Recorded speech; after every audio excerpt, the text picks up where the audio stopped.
Je m'appelle Simon Butika, je suis un exégète du Nouveau Testament et je participe actuellement à la recherche et à l'enseignement en sciences bibliques à l'Université de Lausanne, à l'Institut roman des sciences bibliques. Je suis aussi plusieurs fois appelé à enseigner, à participer à l'enseignement à distance dans le cadre d'une formation online qui est dispensée par l'Université de Genève, en l'occurrence la faculté de théologie de cette même université. J'ai été formé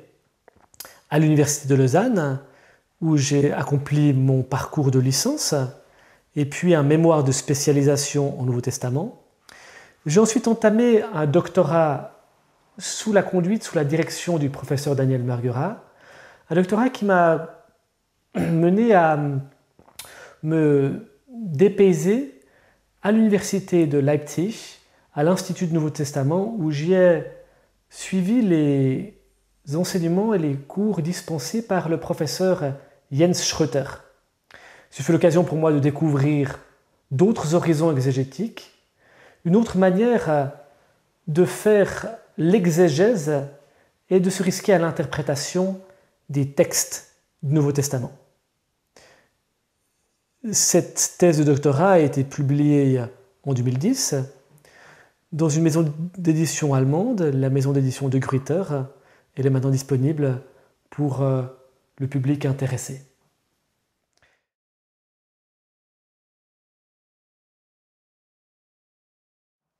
Ma thèse de doctorat portait sur la construction de l'identité de l'Église à travers les Actes des Apôtres. À travers une enquête de type narratologique, je me suis efforcé de préciser l'identité du christianisme que Luc s'efforçait de fonder à travers son récit. Un récit de nature historiographique où il ambitionne de préciser l'identité de l'Église à partir des mondes environnants, à partir des cultures et des religions existantes. Et il le fait d'une manière tout à fait fine et intelligente,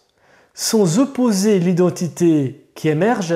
à ce qui existe, sans faire tabula rasa des cultures préexistantes, mais en montrant comment la chrétienté émergente, comment l'Église naissante puise, emprunte aux cultures qui existent, aux cultures environnantes, en vue de dessiner, de tracer une troisième voie entre le monde juif et l'univers gréco-romain. Après cette thèse de recherche, je me suis efforcé d'ouvrir un second champ de recherche et je me suis particulièrement intéressé, ce qui est encore le cas à l'heure actuelle, dans le cadre de mon enseignement et de ma recherche,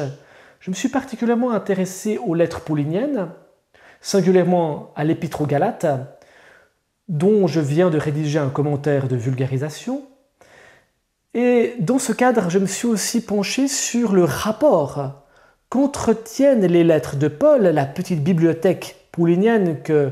contient le canon du Nouveau Testament, le rapport qu'entretient cette littérature avec l'oralité qui prédominait encore largement les échanges et la communication au 1er siècle. Comment cette écriture embryonnaire, cette écriture qui va connaître un succès fulgurant dans l'histoire du christianisme, comment cette écriture interagit avec la tradition orale qui a encore droit de citer dans les cultures du pourtour méditerranéen au 1er siècle et singulièrement dans le microcosme chrétien.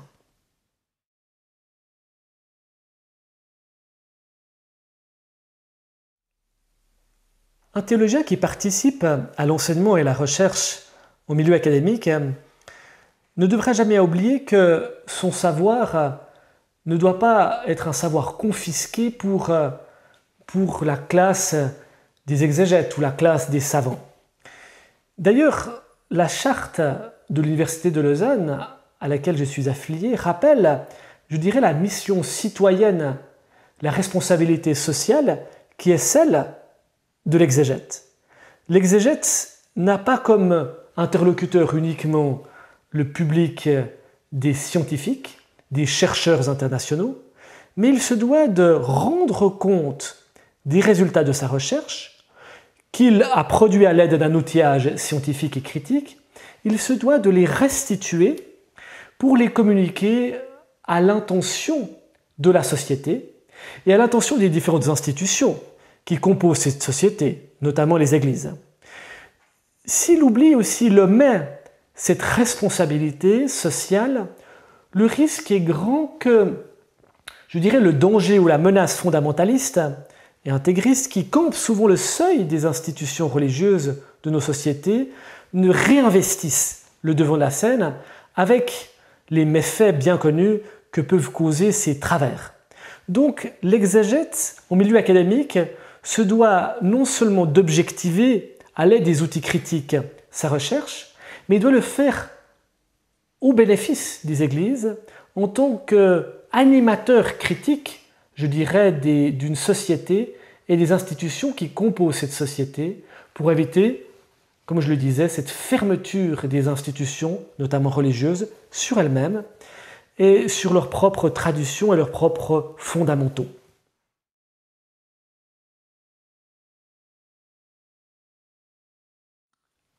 Une grande question qui défraie régulièrement la chronique, c'est le rapport qui existe entre le Christ de la foi, je dirais le Christ de l'Église, celui que les croyants connaissent ou croient connaître, et puis le Jésus des historiens. Et l'exégète, lorsqu'il aborde les textes, est confronté précisément à ces différents niveaux de savoir, à ces différents niveaux ou à ces différents types de vérité. La vérité de l'historien, qui cherche à recomposer les contours de Jésus au-delà de sa fixation littéraire, et la vérité du théologien qui accomplit son mandat peut-être à l'intention des églises et qui vise à mettre en valeur la manière dont on a reçu, dont on a relu théologiquement cette figure, non seulement dans la littérature chrétienne ancienne, mais aussi à travers l'histoire, dans les différentes expressions de foi qui ont fleuri à tous les âges du christianisme. Et je dirais que cette question-là, c'est une question épineuse et une question qu'il convient de bien communiquer à l'intention du grand public, dans la mesure où elle crée bien souvent des crispations notamment en Église, dans certains milieux croyants, qui jugent que cette question du Jésus de l'histoire, c'est au mieux une question inutile, au pire une question dangereuse. Or, la question du Jésus de l'histoire n'est pas une question qui a pour ambition de fragiliser la foi des croyants. C'est une question qui est légitime d'un point de vue historique, dans la mesure où Jésus, l'homme de Nazareth, est une figure de l'histoire, comme Jules César ou comme Alexandre le Grand. Une figure qui a laissé des traces, et des traces qui permettent, tout autant de documents, qui permettent de remonter et de se rapprocher un tant soit peu de cette figure. Donc ce n'est pas un outil de guerre contre la foi des croyants, c'est plus une manière d'ancrer précisément cette foi-là dans le réel et dans l'histoire. Pour précisément dire que la foi qui est celle des chrétiens, depuis 2000 ans maintenant, n'est pas une abstraction. C'est une foi qui s'inscrit au sein d'une histoire particulière et qui rejoint précisément l'un des dogmes ou d'une doctrine, disons, centrale pour la chrétienté, la doctrine de l'incarnation. Le salut n'est pas simplement tombé du ciel, il a émergé d'une histoire singulière et d'une œuvre particulière qui est cette rencontre de Dieu avec l'humain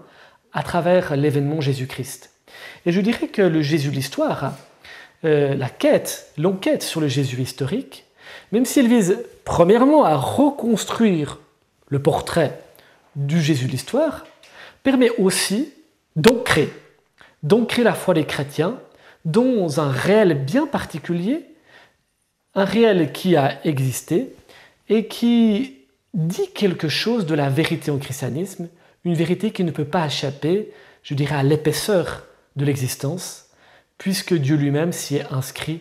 pleinement dans la patte humaine.